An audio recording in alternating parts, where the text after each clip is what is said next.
우리가 살고 있는 이 21세기는 모든 소식이 숨김없이 동시적으로 전파되기 때문에 사실 하나도 숨길 수가 없습니다.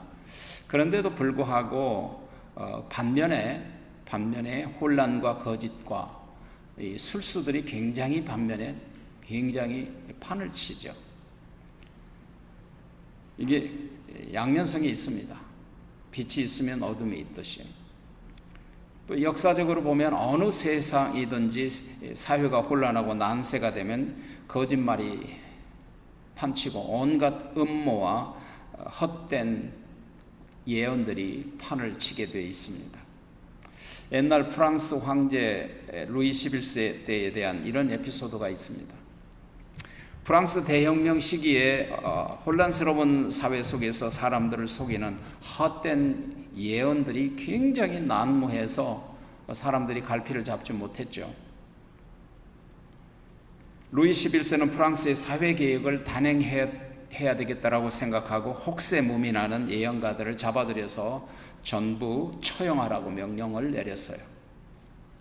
그 중에서 참 악명 높고 유명한 예언가를 붙잡았는데 루이 11세가 본때를 내가 보이겠다고 직접 신문을 했습니다. 네가 그 유명한 예언가라고? 그래, 한번 네 자신의 운명을 예언해 보게나. 그랬더니 예언가가 말하기를 아리옵게 황송하오나 폐하, 제가 먼저 돌아간 후에 3일 후에 폐하가 돌아가시겠습니다. 저는 폐하보다도 3일 전에 죽을 운명입니다. 그렇게 얘기를 하는 거예요. 그 말을 뒤집어 보면 폐하께서 나를 죽이면 폐하는 3일 후에 돌아가실 겁니다. 죽을 겁니다. 하나의 협박이죠, 협박. 루이 11세가 그 말을 듣고 어떻게 했을까요? 차마 처형하지를 못했다고 합니다. 왜냐하면 그 예언가를 죽이면 3일 후에 그 루이 11세가 죽는다고 하니까 속임수인 줄 뻔히 알면서도 아무리 절대 권력자의 황제라 할지라도 자신의 미래가 불안하고 왠지 찜찜했던 거죠. 이것을 불확실성이라고 합니다. 이처럼 인생의 불확실성 때문에 누구에게든지 참 불안감이 있습니다. 시대가 굉장히 빨리 돌아갈수록 불안감은 심해지죠. 어떤 사람이든지 어떻게 될지 아무도 모르거든요. 요즘 같은 시대 속에서는 하루 만에 세상이 어떻게 급변할지 모르기 때문에 사실은 정말로 불확실한 시대입니다. 고대 로마의 유명한 플리니우스라는 사람이 했던 말이 참 맞는 말 같아요. 오직 한 가지 확실한 것이 하나도 없다는 것입니다. 그렇게 얘기를 했어요. 사실 그 말이 맞아요. 그런데 더 심각한 것은 많은 사람들이 이런 불확실성의 시대 속에서 자기가 옳은 대로, 자기가 쉬운 대로, 편한 대로 상황을 해결하고 인생을 살아가려고 한다, 그 말입니다. 시대가 불확실할 때일수록 이 어렵고 불확실한 시대 속에서 그리스도인들은 그럼 어떻게 살아갈 것이냐? 앞을 내다볼 수 없는 현실 속에서 어떤 인생을 살아야 우리가 후회하지 않을까? 오늘 본문에서 예수님께서는 지혜롭게 확실한 인생을 사는 법을 우리에게 가르쳐 주시는 거예요. 본문에 예수님은 인생이라는 것은 집을 짓는 것과 같다라고 비유로 말씀하세요. 인간은 두 종류의 집을 짓습니다. 하나는 반석 위에 집을 짓는 사람과 하나는 모래 위에 집을 짓는 사람이에요. 그 중간이나 제3의 형태는 없습니다. 누구든지 본인이 의식하든 의식하지 않든 내가 원하든 원하지 않든 간에 둘 중 하나의 집을 짓는 거예요. 여러분 지금 어떤 집을 짓고 계세요? 제가 젊은 청년 시절에 종종 비행기를 타고 여행을 할 때마다 비행기가 이륙할 때나 착륙할 때나 비행기 아래에서 내려다보면 아주 작은 집들이 성냥갑보다도 더 작은 집들이 무수하게 깔려 있는데 그때 제가 그걸 바라보면서 무슨 생각을 했느냐면 저 많은 집에 내 집은 하나도 없을까? 어떻게 저 많은 집에 저 작은 집에 내 집이는 없을까? 하고 참 자신이 참 작아 보인 그런 느낌을 받았던 적이 있습니다. 어떤 집이 가장 좋은 집이고 어떤 집이 가장 나쁜 집인가? 그리고 우리는 어떤 집을 짓고 살아야 할까요? 첫 번째, 지혜로운 사람은 반석 위에 집을 짓는다라고 말씀하십니다. 지혜로운 사람이 누굴까요? 예수님은 누구든지 내 말을 듣고 행하는 자는 반석 위에 집을 지은 것이니 그 사람이 지혜롭다라고 오늘 말씀하세요. 그러면 반석은 뭘 상징합니까? 반석은 분명히 예수님입니다. 왜 예수님입니까? The rock. 그 반석 앞에 the라는 확실하게 그분인 그 예수님, 바로 예수님을 상징하죠. 구약에 나타난 출애굽기 17장에 보면 반석에 대한 말씀이 나타나잖아요. 출애굽한 이스라엘 백성들이 르비딤에 도착했을 때 마실 물이 없어서 온 백성들이 우리를 광야에서 죽이려고, 목마르게 해서 죽이려고 우리를 여기 끌고 왔느냐 하고 모세를 돌로 쳐 죽이려고 사람들이 이를 갈고 있었습니다. 모세가 즉시 무릎을 꿇고 뭐 했습니까? 하나님께 기도했어요. 여호와 하나님, 속히 물을 주셔야겠습니다. 저들이 돌로 나를 쳐 죽이려고 합니다. 급합니다. 그랬어요. 그랬더니 하나님께서 모세에게 네 손에 있는 지팡이를 들고 호렙산 반석을 쳐라 그랬습니다. 반석을 쳤더니 생수가 펑펑펑 쏟아져 나와서 이스라엘 백성들에게 생수를 먹일 수가 있게 됐죠. 바로 이 사실을 고린도전서에는 어떻게 해석을 하고 있느냐면, 고린도전서 10장 4절에 보면 다 같이 신령한 음료를 마셨으니 이는 저희를 따르는 신령한 반석으로부터 마셨으니 그 반석은 곧 그리스도라 그랬습니다. 그렇게 해석하는 거예요. 이 반석은 곧 그리스도 예수라고 확실하게 말씀하세요. 신약에도 반석에 대한 말씀을 반석이신 예수님이 친히 말씀하셨잖아요. 예수님께서 제자들과 함께 가이사랴 빌립보 지방에 이르렀을 때 예수님이 이제 십자가를 질 때가 가까웠으므로 훈련한 걸 이제 사실 믿음을 테스트하신 거예요. 사람들이 나를 누구라 하더냐? 그랬더니 사람들은 더러는 세례요한, 더러는 엘리야, 더러는 예레미야라고 하던데요. 그래? 그러면 너희는 나를 누구라 하느냐? 그랬더니 베드로가 말합니다. 주는 그리스도시요 살아계신 하나님의 아들이십니다. 마태복음 16장 16절이잖아요. 그 말을 듣던 예수님이 너무 기뻐하시면서 뭐라고 대답했습니까? 내가 이 반석 위에 내 교회를 세우리니 세상과 음부의 권세가 결단코 이기지 못하리라. 교회는 내 교회, 예수님의 교회. 그런데 그 예수님의 교회는 반석 위에 세워졌기 때문에 결코 세상과 음부의 권세가 이기지 못한다. 그 말입니다. 예수님이 하신 이 말씀, 그 반석은 뭘 의미합니까? 이 반석은 예수님의 말씀을 듣고 그리고 예수님을 영접하고 예수님을 구세주로 믿는 믿음의 반석을 의미하는 거죠. 그래서 이 신앙 고백의 바탕 위에 교회가 세워지는 거예요. 신앙 고백 위에 바탕 위에 교회가 세워지면 큰 교회나 작은 교회나 그 교회는 주님의 교회인 줄 믿습니다. 그러니까 믿음은 하나님의 말씀을 듣고 믿음으로 마음으로 믿고 입으로 고백하고 그 하신 말씀을 행하고 순종하는 거예요. 온전한 믿음이에요. 바로 그 믿음을 가진 사람이 그 인생이 반석 위에 세워진 집을 짓고 있는 거죠. 그러므로 믿음을 행하는 삶을 살아야 반석 위에 집을 짓게 되는 거예요. 예수님의 말씀을 듣고 행하는 자는 반석 위에 세워지는 집을 짓고 있다. 그 말입니다. 하나님께서는 일하시는 방식이 있는데요. 하나님은 언제나 말씀으로 예언 계시하시고 약속하시고 그 말씀으로 통치하시고 말씀대로 행하시고 말씀대로 반드시 이루십니다.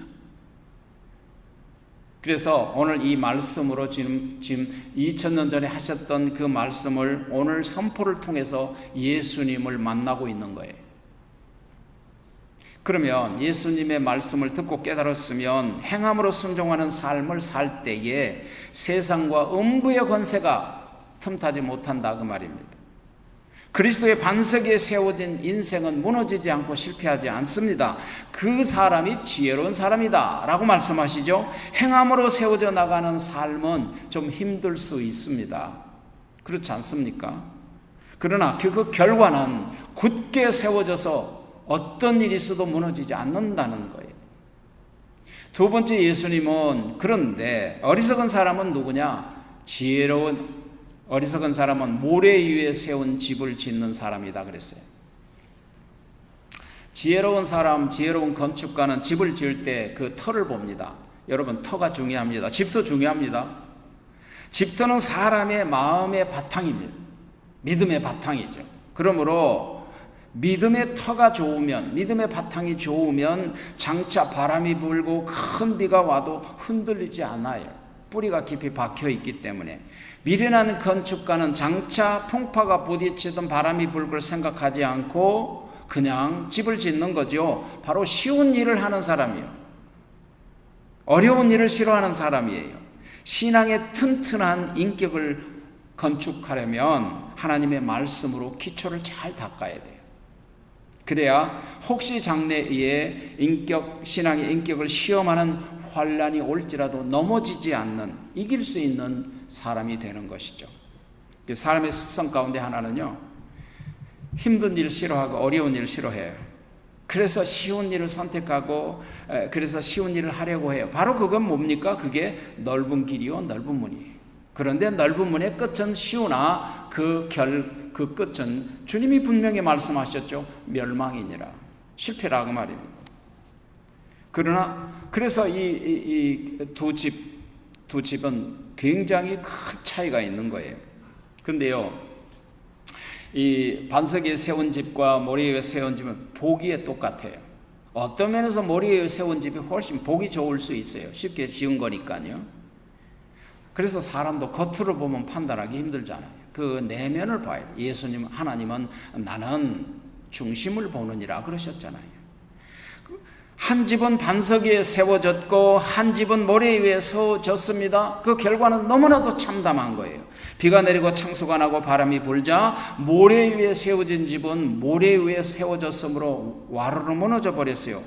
이것이 뭐예요? 두 인생에 대한 비유예요.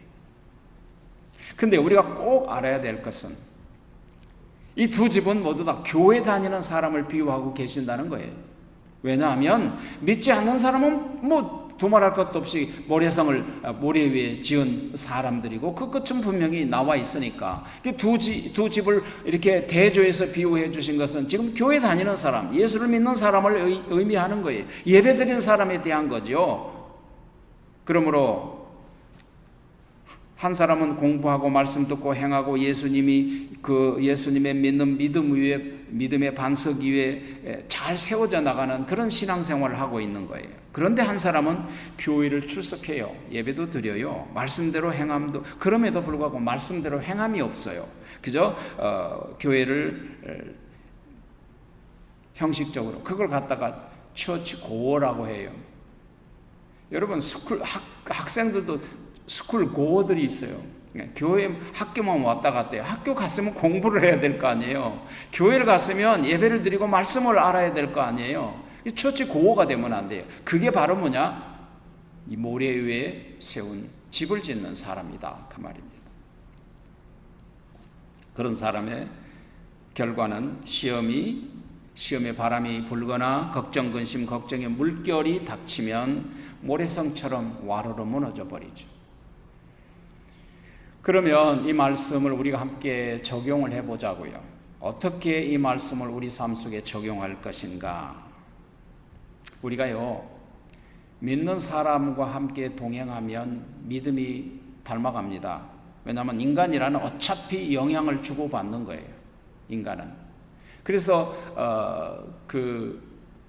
말씀하잖아요. 시편 1편 복 있는 사람은 악인의 꾀를 쫓지 아니하고 죄인의 길에 서지 아니하고 오만한 자의 자리에 앉지 아니하고 주야로 그 말씀을 여호와의 율법을 묵상하는 자로다. 이는 시냇가에 심은 나무가 시절을 쫓아 과실을 맺으며 그 잎사귀가 마르지 아니함 같이 그 행사가 형통하리라고 하셨잖아요. 그러니까 영향을 받는 게 인간이 주는 것, 영향 주기도 하고 받기도 하고. 그러니까 이 말씀을 적용을 하려면 첫째, 권세 있는 분을 따라 살면 권세 있게 돼요. 그 말씀을 듣고 그 말씀과 함께 사는 거예요. 그거 하나님과 함께 동행하는 삶이라는 건 여러 가지가 있지만 말씀과 함께 살아가는 거죠. 그 말씀이 하나님이시니까. 어느 설문기관에서 그 미국 대선 때마다 역대 대통령 중에서 가장 훌륭하고 존경할 만한 대통령이 누구냐고 물어봤더니 지금까지 지난 50년 동안에 지속적으로 변함없이 한 사람인데 그 사람이 누구예요? 아브라함 링컨이래요. 왜 그러냐 그랬더니 그 얘기는 그럴 만한 이유가 있다는 거예요. 그게 뭐냐? 그분의 신앙, 그분의 경건, 정직, 인간성, 그분의 지도력과 애국심이 그분을 존경한다는 거예요. 그분에 대한 한 인격에 대한 이야기가 있어요. 에피소드가 있는데요. 그러니까 1861년에서 65년까지 남북전쟁이 있었죠. 4년 동안. 남북전쟁이 치열할 때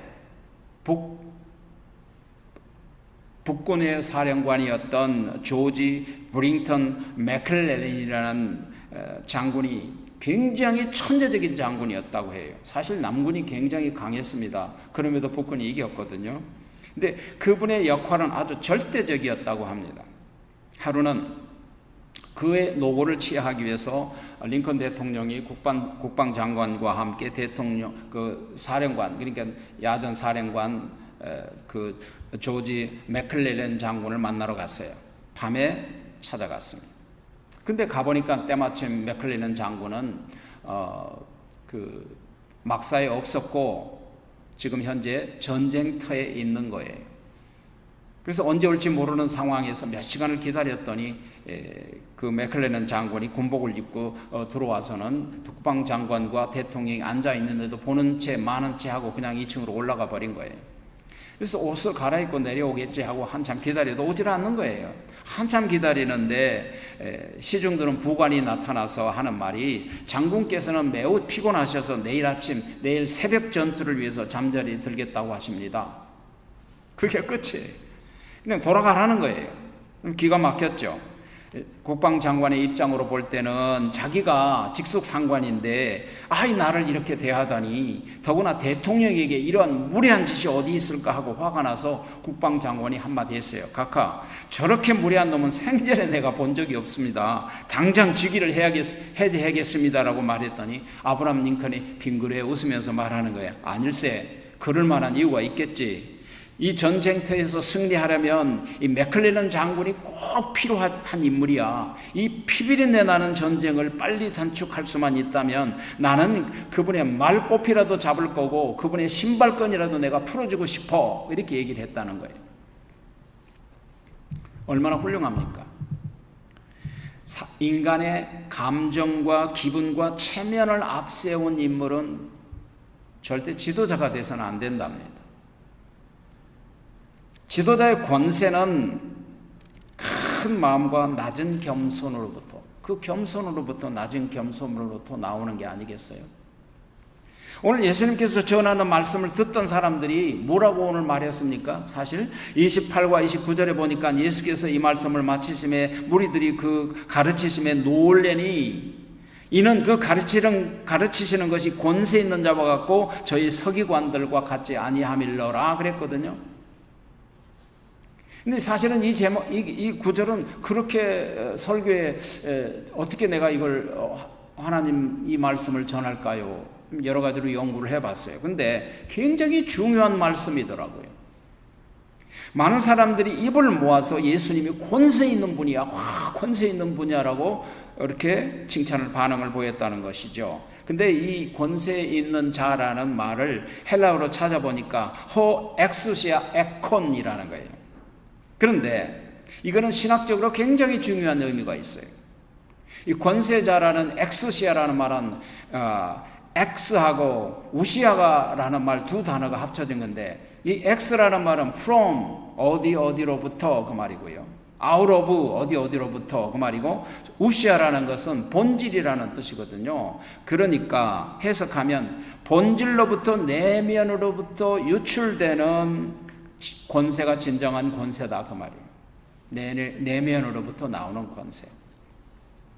여러분, 본질은 없는데 겉으로만 나타나는 것을 권세의 반대말로 허세라고 하는 거예요. 알맹이도 있고 속도 꽉 차서 내면으로부터 넘쳐 나오는 그 위엄과 권세가 정말 대단한 거죠. 그런데 이 권세 있는 자라는 말을 헬라어로 찾아보니까 엑수시아 에콘이라는 거예요. 그런데 이 권세 있는 자라는 말은 헬라어로 찾아보니까 엑수시아 에콘이라는 거예요. 그런데 이 권세 있는 자라는 말은 헬라어로 찾아보니까 엑수시아 에콘이라는 거예요. 그런데 이 권세 있는 자라는 말은 헬라어로 찾아보니까 엑수시아 에콘이라는 거예요. 멋있잖아요. 예수님은 겉으로는 두벌도 없이 가난하게 사셨죠. 초라한 분이셨죠. 참새도 제 집이 있고 여우도 제 굴이 있지만 나는 이 세상에서 머리둘 곳이 없다라고 하실 정도였으니까요. 그런데 예수님은 그 내면에서 나오는 고결한 인생, 인격, 인성, 성품, 영적인 권세가 있었단 말이에요. 말씀을 전할 때도 그렇고. 그래서 예수님은 신적인 거룩성에서 흘러나오는 권세가 예수님에게는 있었어요. 이 거룩한 사람 앞에서는요, 누구든지 고개를 숙일 수밖에 없습니다. 예수님의 한마디 한마디의 말씀 전하는 그 권세의 모습에 사람들이 무릎을 꿇었어요. 그래서 진정한 권세는 내면에서 나오는 권세다. 그런 사람은요, 말이 없어도 풍겨 나오는 권세가 위험이 있어요. 권세 있는 사람은 조용하고 담대하고 당당하고 확신에 찬 사람이죠. 권세란 근본적으로 사실은 하나님께만 속한 말씀이에요. 절대적인 권세는 하나님의 권세죠. 그분에게만 온전한 권세가 있죠. 왜냐하면 하나님이 창조하시고 통치하시고 심판주가 되시고 심판의 기준이 되신 분이시니까요. 그 앞에 다 떨게 되어 있습니다. 예수님은 오늘 뭐라고 말씀하시냐면, 내 말을 듣고 행하는 자는 반석에 지은 집 같고 내 말을 거역한 자는 모래 위에 지은 집 같다라고 말씀하십니다. 얼마나 엄청난 권세 있는 말씀이세요. 내가 너희를 구원하기 위하여 십자가상에서 죽을 거야. 그리고 죽음의 권세를 깨뜨리시고 다시 부활할 거야. 그리고 영원한 생명을 너희에게 줄 거야. 얼마나 권세 있는 분이세요. 누가 이런 일을 할 수 있겠습니까? 나는 양의 목자야. 너희들은 양떼들이야. 나는 너희를 인도해. 그리고 내 양떼는 나를 따르는 거야. 그리고 나는 나의 생명을 누가 빼앗는 것이 아니라 너희를 구원하려고 내가 스스로 내 생명을 버리노라. 내가 너희를 구원하리라고. 얼마나 권세 있는 말씀이세요. 말씀대로 행하시고 말씀대로 이루시는 신실하신 분이시잖아요. 그러므로 서기관이나 바리새인들과 다르고, 그들은 말만 할 뿐 행함이 없는 말 제주꾼에 불과하죠, 사실은. 그러나 예수님은 말씀하신 것을 스스로 행동하신 분이시잖아요. 내가 죽어서 너희를 살리겠다고, 그리고 하나님의 어린 양으로 십자가상에서 내가 너희를 대신하여 죽겠다고, 그를 믿는 자마다, 그를 영접하는 자마다 하나님의 아들의 권세를 주시겠다고 말씀하셨어요. 이 바로 그분이, 그보다 큰 권세가 어디 있습니까? 맥스 웨버라는 사람은 20세기 초에 활동한 독일의 사회학자로서 현대 사회학의 토대를 마련한 매우 중요한 사상가입니다.